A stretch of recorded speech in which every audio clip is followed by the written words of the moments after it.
Un gusto verles, ver a algunos que no conocía, conocer y volver a ver a los que antes no había visto, pero hace rato no los veía. Algunos los veía el año pasado con los pastores, la pastora que la vi hace, ¿cuántos? 7 años más o menos. Y algunos así que hace rato no nos veíamos, pero bueno. Este es Dirigela 4, ¿qué número es, Víctor? 26. Estaba pensando en otra cosa, dígame de nuevo. Mi Dirigela número 30. Qué bárbaro. Hubo pasado, cuántas cosas han pasado, cuánta gente que hemos visto. Y siempre parece que es un desafío nuevo y se renueva siempre el deseo, el entusiasmo, y esa es la idea. Así que bueno, a mí me toca hablar de Apocalipsis. Voy ahí, página 72. Apocalipsis. ¿Qué decir del libro de Apocalipsis? Uno ha escuchado tantas cosas sobre, por ejemplo, yo he estado en lugares donde no se habla de Apocalipsis porque es tan profundo que ni se toca. Entonces hay gente que le tiene miedo a hablar de Apocalipsis porque si se equivocan, se pueden equivocar mal. Hay gente que le tiene miedo al contenido de Apocalipsis porque es tan místico, tan aparentemente espiritual, que no cualquiera puede hablarlo. Entonces, personalmente, durante un tiempo, tomé como objetivo hablar de los 2 libros que menos se predica, que es de Apocalipsis y de Proverbios. Así que anduve por un par de tiempo predicando sobre el libro de Proverbios y sobre el libro de Apocalipsis.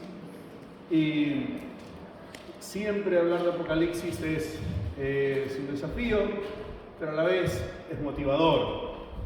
Es el libro que creo que los creyentes vemos y siempre lo vemos y terminamos de leerlo con preguntas a veces. Y hay muchas especulaciones y muchas teorías, pero como los seminarios de Dirigela son orientados hacia el ministerio pastoral y a lo que hacemos en el ministerio, yo traté de darle un enfoque que nos sirva a nosotros como ministros del Señor, qué mensaje o qué podemos sacar de este libro de Apocalipsis. ¿Qué significa el libro de Apocalipsis? ¿Cuál es? Revelación. Y ya el solo nombre es interesante, es una revelación. Y la palabra revelación, ¿de qué nos habla? Si es algo que está revelado. ¿Por qué es necesario revelarnos algo? ¿Por qué será? Porque lo desconocemos. La revelación de algo que está escondido o desconocido. Eso significa Apocalipsis. Es el contarnos de algo que desconocemos o que ni sabemos que está. Y lo interesante es que es la revelación de Jesucristo o acerca de Jesucristo. O sea, el ángel viene a hablarle a Juan de lo que él desconoce acerca de Jesucristo o lo que no está viendo acerca de Jesucristo.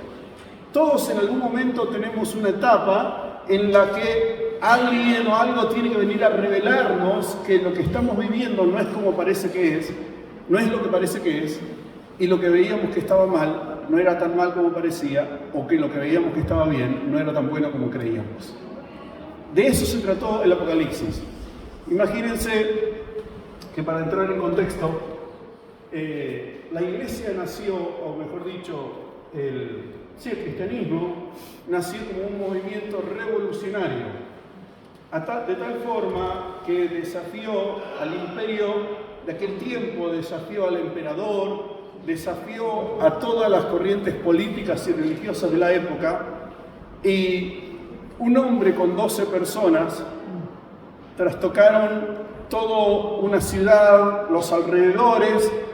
Esas 12 personas en un momento con otros tantos que nos dicen que eran 120, pueden haber sido 500 después, y 3.000, y después 5.000, terminan trastocando sus ciudades y terminan dando vuelta a todo el mundo entonces conocido. O sea, este grupito que nació siendo pequeño termina impactando de una manera positiva y revolucionaria a todo un imperio, todo un país y los países alrededor. Hasta ahí parecía que todo iba bien, hasta que el emperador dijo, no, estos están complicando las cosas, desafían nuestra fe, desafían nuestro estilo de vida, critican la manera en que nos divertimos, así que decidieron exterminar el cristianismo.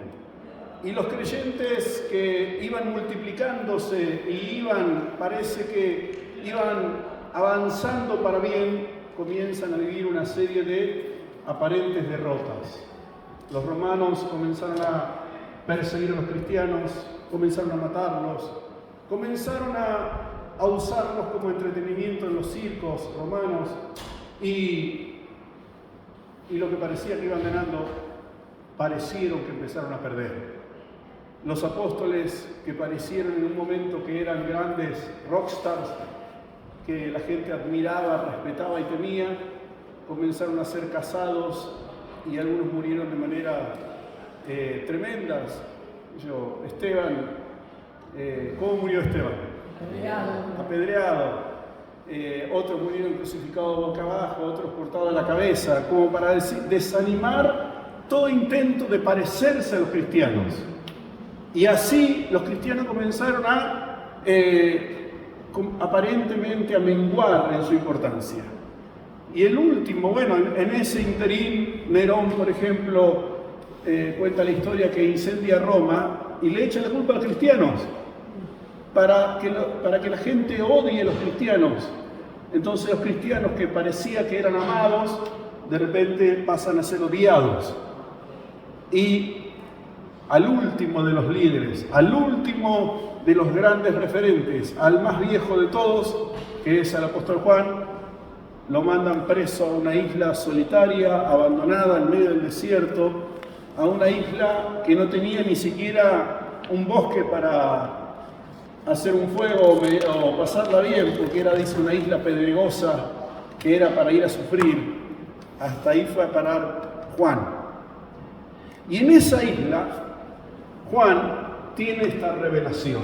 Y eso es interesante, que para que Dios te muestre algo, solo hace falta el interés, no tanto las condiciones. Digo porque muchas veces la gente se apega tanto a las condiciones. Si yo tuviera tal cosa, estaría bien. Si yo tuviera un buen trabajo, sería fiel en la iglesia. Si yo tuviera tal cosa, haría más. Juan estaba, algunos dicen enfermo, aparte que tenía 90 años, solo, abandonado en medio de una isla, en unas condiciones desoladas, pero dice que estaba en el Espíritu. Y eso es importante. ¿Por qué tiene la revelación? Porque aparentemente Juan estaba preocupado por las cosas espirituales, aun cuando estaba lejos del escenario espiritual. Y esto me habla de que muchas veces uno quiere abstraerse de las cosas del Señor, porque se cansa, porque, no sé, yo hace 35 años que estoy en el ministerio y muchas veces he dicho que no voy a seguir más. Y muchas veces he dicho, no, ya está, ya me cansaron. Pero uno no puede.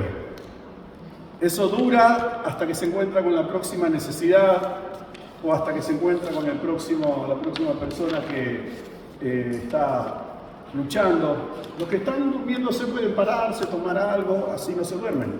Así que párense en libertad, pastor, hacemos unos mates, me convida a mate, así no se duerme, se despierta. ¿Sí? No, pero hágalo, así tomamos mate usted y yo. Y somos felices los dos. ¿Te parece? Así que siéntanse en libertad de pararse, lo que por ahí la hora es obvio, después de comer, la hora, el calorcito, a uno le pega el bajón. Pero bueno, Juan estaba ahí, en ese lugar inhóspito, y tiene esta revelación. ¿Por qué cuento esto? Porque a todos nos puede pasar de que algunas veces pensamos que las cosas están tan mal, como Juan habrá estado pensando. Soy el último que queda, la iglesia está perseguida, están matándonos, cazándonos como a animales, nos echan la culpa de todo lo malo. Creíamos que íbamos a conquistar el mundo y ahora nos están diezmando. Y a uno posiblemente eso adentro le afecte. Cuando saca cuentas y todo da negativo. Pero ahí es donde entra la revelación. Que la revelación, como dijimos al principio, algo que es desconocido o escondido, es para cambiarnos la visión. Y lo que le mostró esto a Juan era de que aunque parecía que estaban perdiendo, no estaban perdiendo para nada. Y aunque parecía que estaban derrotados, todavía no estaba terminada la pelea. Y cada tanto necesitamos una revelación así que nos cambie el enfoque. Cuando parece que estamos perdiendo, o cuando parece que estamos mal, algo que nos sacude y nos diga, no, tranquilo, que todavía esto no termina, y vas a estar bien. Entonces la revelación, si Dios no te cuenta lo que está pasando, uno termina creyéndose lo que piensan otros, o lo que uno cree que está pasando. Cuando uno está mal, a veces la gente opina de que uno está mal. Mirá, a la iglesia no le crece, no lo sigue nadie. Y uno puede sacar cuentas y hacer números y compararse con otros y decir, sí, la verdad que está todo mal. Y termina creyéndose uno lo que otros piensan, lo que el enemigo quiere que uno piense. Y uno se come esa versión. Y es lo que le pasó a Juan. Juan recibe esta revelación para no comerse esa versión y terminar con la idea que Dios tenía sobre el asunto. Entonces, si Dios no te la cuenta, uno no la ve. Si Dios no te muestra la realidad de lo que está pasando, uno compra la realidad que otros quieren que vea, o que el enemigo quiere que vea. Yo le puse ahí en las hojitas la historia contada al modo de Dios, porque el Apocalipsis fue escrito para cambiar la percepción de las cosas que se veían y de las cosas que se vivían. O sea, el Señor le cuenta a Juan que lo que estaba viviendo no era determinante con lo que venía. Y le estaba mostrando que aunque parecía que estaban derrotados, en realidad la iglesia iba a triunfar y estaba triunfando. Y a veces Dios tiene que contarnos las cosas así como para decirnos, no, mira, parece que estás mal. Pero es como dijo Pablo, estamos como amargados, dijo, ¿pero qué? Pero siempre gozosos. Estamos como derribados, pero no estamos destruidos. Estamos como pobres, pero enriqueciendo mucho. O sea, la condición en la que estamos no siempre determina la condición de lo que somos. Y eso es lo que muestra el libro Apocalipsis, es la historia contada al modo de Dios. Que al modo humano, según la lectura humana, ellos iban perdiendo, la iglesia iba menguando. Pero según la visión divina, ¿cómo termina la iglesia? Triunfante es poco. Sí, es triunfante, pastora, está bien, muy bien. Termina gloriosa, termina siendo la novia, termina siendo la protagonista, termina siendo el centro de la historia. Dios termina destruyendo este mundo para construirle una casa nueva a su iglesia. Así que imagínense, la iglesia que parecía que estaba mal, de repente Dios muestra a Juan, están teniendo malos momentos, sí, pero tranquilo, que vienen cosas gloriosas. Ese es el sentido de Apocalipsis. Si te quedás con la visión humana, te amargás. Pero si lo ves al modo de Dios, te vas a alegrar y te vas a esperanzar. La otra cosa que yo noté ahí, ellos según el modo de Dios termina ganando Dios y termina ganando el pueblo de Dios. O sea, los romanos agarraban a un cristiano hacían filas con los cristianos, ponían la cabeza del emperador